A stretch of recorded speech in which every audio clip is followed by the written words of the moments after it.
Assalamualaikum warahmatullahi wabarakatuh. Perkenalkan, nama saya Andriawan, saya dari YN Pontianak, kelas BIA semester 5. Nah, pada kesempatan kali ini kita akan mereview sebuah skripsi dengan judul Implementasi Pembelajaran Pendidikan Agama Islam di SMA Selamat Pagi Indonesia. Nama peneliti yaitu Novia Ayung Ningtyas, asal perguruan tinggi UIN Malang, tahun terbit skripsi 2016.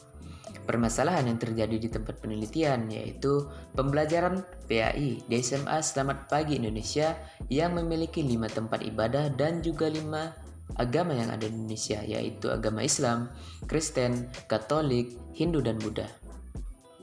Alasan peneliti mengangkat judul tersebut yaitu di SMA Selamat Pagi Indonesia merupakan sekolah gratis yang tidak memungut biaya sepeser pun.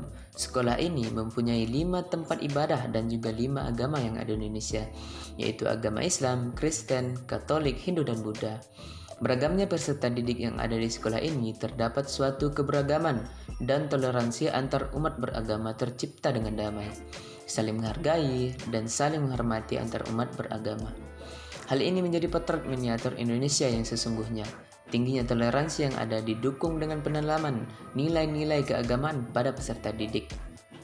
Nah, hal inilah yang menjadi alasan peneliti mengangkat judul tersebut. Nah, ini adalah screenshot data para peneliti. Namun, pada skripsinya, ia tidak jelas mencantumkan apakah ini data para peneliti atau bukan.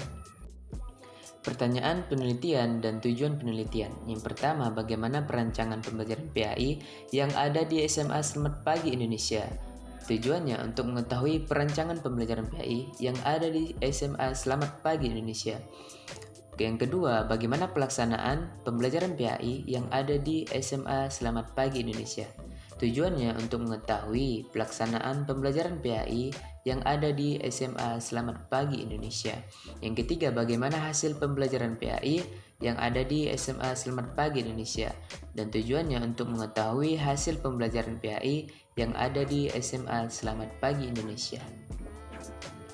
Manfaat penelitian yang pertama, bagi lembaga. Manfaat bagi lembaga yaitu sebagai bahan informasi dan pertimbangan bahwa perlu adanya pendidikan Islam dalam segala lembaga pendidikan yang ada, dikarenakan pendidikan Islam bagi umat muslim adalah hal yang paling utama. Dengan demikian, anak didik yang beragama Islam bisa mendapatkan pendidikan agama Islam yang layak dan sesuai dengan ajaran agama Islam, sekaligus juga sebagai miniatur peradaban bangsa Indonesia yang sesungguhnya dalam satu lembaga pendidikan. Yang kedua, bagi pengembangan ilmu pengetahuan. Bagi pengembangan ilmu pengetahuan dapat menjadi sebuah inovasi baru bagi perkembangan ilmu pengetahuan sehingga terciptanya perubahan yang lebih baik dalam pendidikan, yaitu pendidikan agama Islam yang ada di Indonesia.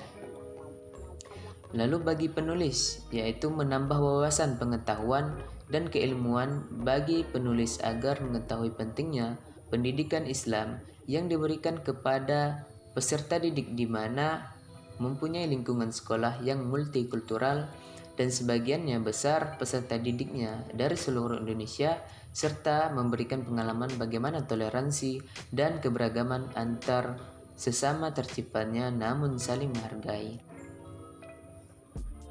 Nah, ini landasan teori. Yang pertama, pembelajaran pendidikan agama Islam. Subteorinya, pengertian pendidikan agama Islam, dasar-dasar pelaksanaan pembelajaran pendidikan agama Islam.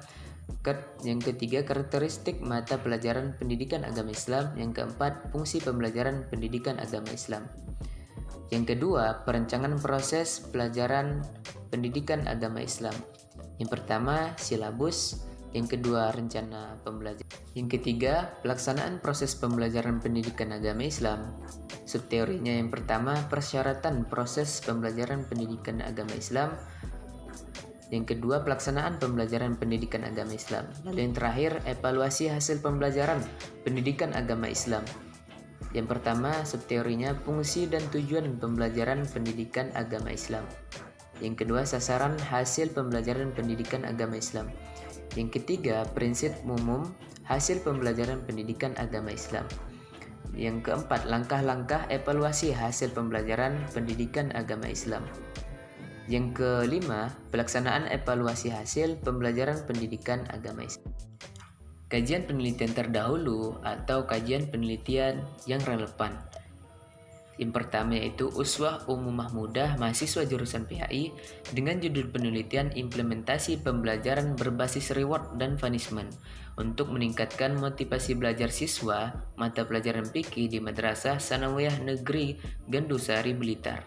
Penelitian ini menggunakan penelitian kualitatif. Dalam penelitian ini memuat mengenai pembelajaran fikih yang dilakukan dengan berbasis reward dan punishment. Tujuannya untuk memotivasi peserta didik agar lebih giat lagi dalam belajar mata pelajaran fikih yang ada di sekolah. Persamaannya yaitu membahas mengenai implementasi pembelajaran fikih yang dilakukan di sekolah. Perbedaannya, penekanan pelaksanaan pembelajaran pada reward dan punishment untuk meningkatkan motivasi belajar peserta didik. Lalu yang kedua, Mistanis Orsaroh, yaitu jurusan PAI dengan judul penelitian pelaksanaan metode ceramah dan diskusi kelompok dalam meningkatkan efektivitas pembelajaran agama Islam di sekolah Ronrod Witanaya, yaitu yang ada di Thailand Selatan. Bentuk penelitian ini adalah penelitian kualitatif dengan menggunakan metode wawancara, observasi, dan dokumentasi. Bagaimana pelaksanaannya, perancangannya, dan juga apa faktor penghambatnya. Nah, persamaannya yaitu pembelajaran pendidikan agama Islam yang ada di sekolah. Perbedaannya penerapan metode ceramah dan diskusi kelompok dalam pelajaran PAI yang ada di sekolah. Nah, lalu yang ketiga, Ulfa Khalifahanu, jurusan PAI dengan judul penelitian pembelajaran PAI berbasis saintifik dalam meningkatkan hard skill dan juga soft skill dari siswa kelas 7E di SMA 1 Kota Malang. Penelitian ini mengamati mengenai proses pembelajaran berbasis saintifik dan juga memahami faktor pendukung proses pembelajaran PAI dan memahami dampak dari pembelajaran PAI berbasis saintifik dan yang tentunya dalam meningkatkan hard skill dan juga soft skill yang ada di sekolah. Persamaannya yaitu pembelajaran PAI yang dilakukan di sekolah. Perbedaannya basis saintifik dalam meningkatkan kemampuan hard skill dan juga soft skill pada peserta didik.